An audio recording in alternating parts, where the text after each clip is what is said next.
Bonjour à tous. Dans la situation actuelle, il me semblait important de faire un point pour la situation financière déjà, les projections faites avec notre cabinet d'expertise comptable ramènent à une situation à l'équilibre. C'était un objectif, on a eu pas mal d'embûches dans cette saison, la perte de l'équipe de Lyon, c'est bien 40 000 € de perte. Dans ces circonstances, après on a fortement baissé notre budget et d'arriver à enfin l'équilibrer. La dernière fois qu'on l'avait équilibré, c'était lors du dernier titre en 2017. Donc c'est une satisfaction et c'était les objectifs qu'on s'était fixés au début de l'année. La fin de l'année, donc la conclusion était vu qu'on avait un budget à l'équilibre avec cette forme-là, donc la masse salariale de l'équipe devait rester la même que la saison précédente. Le début du recrutement, c'est le marché des JFL qui est assez actif. Donc on a travaillé au niveau de nos JFL, ça a plutôt bien marché, on a conclu des ententes avec plusieurs joueurs, certains ont été annoncés, de nombreux ne l'ont pas été, et bien sûr quelques joueurs étrangers qui sont pour nous des cadres.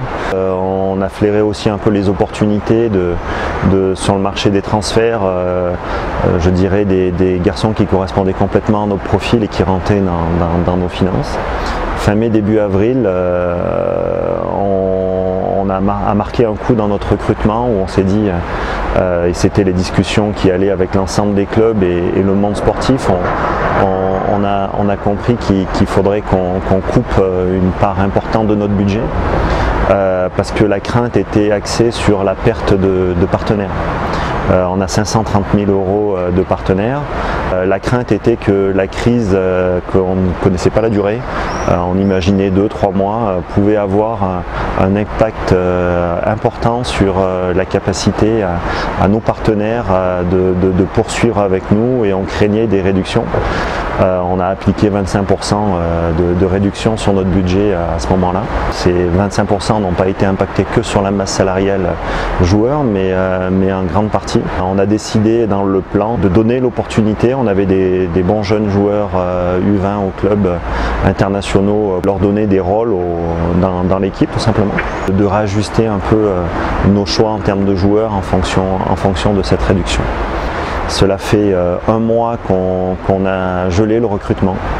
Il nous restait 5 joueurs à recruter dans le plan initial. Et c'est une variable d'ajustement qu'on estime devoir prendre, la réduction plus cette variable de joueurs là, dépendant de ce qui va se passer dans les prochaines semaines, voire prochains mois. Le président est intervenu sur le Dauphiné libéré, faisant part de ses inquiétudes.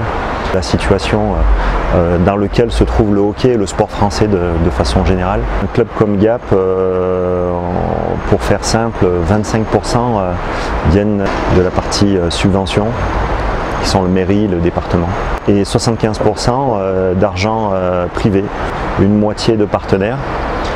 Et une autre moitié de tout ce qui se passe autour d'un match hors partenaire, c'est-à-dire billetterie, buvette, merchandising, voilà. À l'heure actuelle, c'est vrai qu'on n'a aucune certitude sur ce qui va se passer.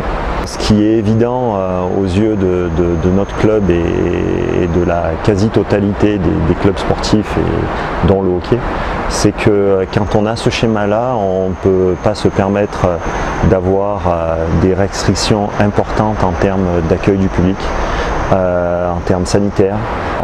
On sait que jusqu'au mois de septembre, on ne pourra pas jouer devant du public. Donc ça remet en question toute la préparation. On avait organisé un tournoi avec 2 clubs suisses et Grenoble, un tournoi de préparation fin août sur Gap, c'était une première. On attend de voir si les choses évoluent, mais on sera peut-être contraint de l'annuler. Probablement, ça ne sera pas sur la première quinzaine de septembre qu'on pourra attaquer la saison. Et il faudra sans doute repousser dans le temps le début de saison et peut-être courant octobre, courant novembre.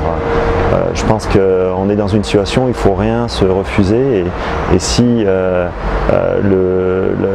c'est viable pour le hockey sur glace de commencer même en décembre, je pense qu'il ne faudra pas s'en priver.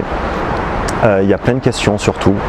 Et le maître mot, ça va être de devoir s'adapter parce que entre une saison à huis clos qui est un système qui est juste pas viable pour notre sport, c'est-à-dire qu'on ne serait pas tout simplement capable d'assumer les salaires, serait-ce que des joueurs et tout ce qui va avec, donc ça ne sera pas viable. Personne ne peut assurer qu'il n'y aura pas de huis clos l'année prochaine. Donc ça c'est une possibilité, comme de repousser d'un mois la saison ou un peu plus pour nous permettre d'avoir une saison quasi normale si le virus n'est plus actif, et donc on aurait une saison quasi normale décalée de quelques semaines. Quand on se projette un petit peu sur les impacts en termes de budget, on a un budget d'un peu plus d'1,4 million, le budget pourrait quasiment être coupé par deux.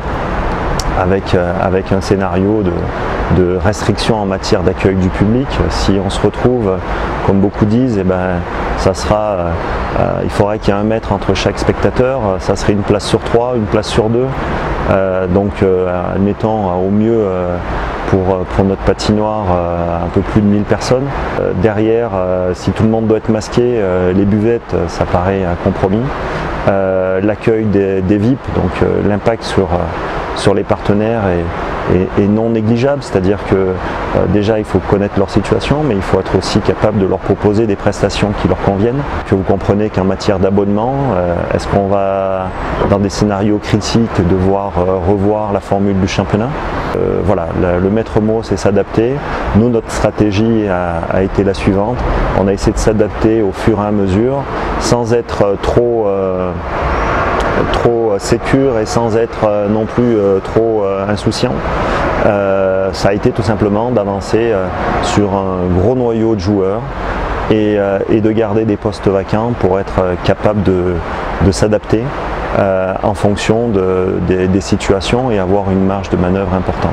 Et quand on connaîtra la formule du calendrier de la saison prochaine, on sera en capacité de proposer des abonnements et d'avancer avec une estimation budgétaire de nos recettes qui nous permettent de mettre en face des dépenses pour tout simplement arriver à équilibrer au mieux.